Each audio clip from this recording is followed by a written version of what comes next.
Here at Raisted, we are committed to rehabilitating wild animals. In 2012, we built a dedicated wildlife hospital for looking after injured wildlife. Whenever possible, we release the animals back into the wild, ideally where they were found.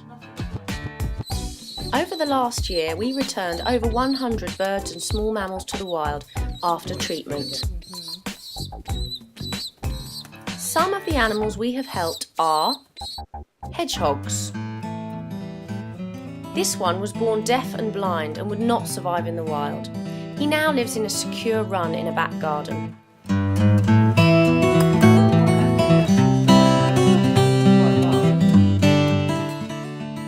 Swifts are unable to take off and fly once grounded. They need to be relaunched.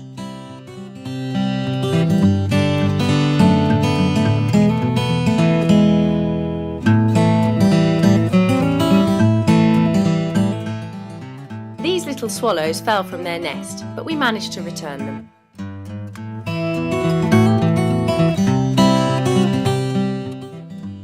Dormice are a protected species as there are so few of them left. This little one was found on a busy high street and has now been released. When this pigeon came to us, it was a young hatchling out of the nest and wouldn't have survived alone. We hand-reared and released it.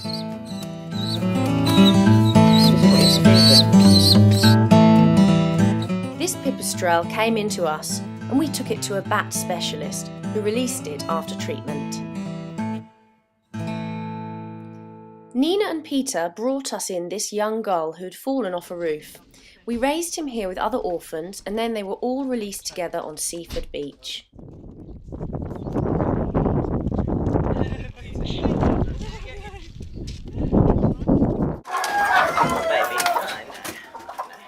Although chickens are not wild, our team at the Wildlife Hospital work with them as well.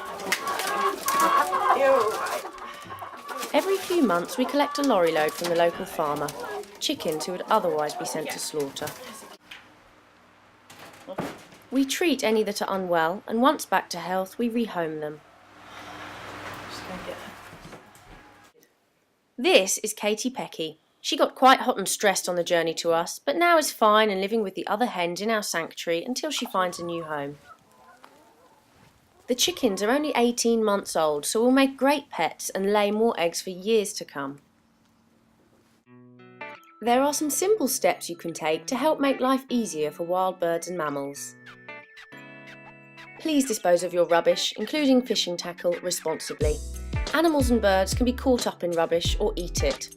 Even a discarded plastic bag or a drinks bottle can cause harm to wildlife. Please leave food out in the garden for wild birds during winter. Remember to clean any bird houses or feeding trays regularly to prevent disease from spreading. You can make your garden a hedgehog haven by not using slug pellets or pesticides and leaving corridors of wild growth. You'll be providing them with living quarters and food. Please check bonfires before lighting them, as they make a perfect hibernation hideaway for hedgehogs. Also, beware when using strimmers in the garden. We see a few hedgehogs each year who have lost their legs after accidents with strimmers, or worse, they haven't survived. This little guy's come in to us because he's too underweight to survive the winter, so we're going to fatten him up.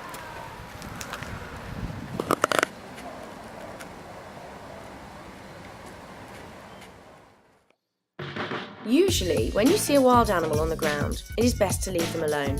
However, there are exceptions to this. For example, if they've been attacked by a cat. So please always call Raisted, your vet or a local wildlife rescue near to you for advice before touching any wild animal. We hope you enjoyed this film, and together let's make this a good winter for our wild friends.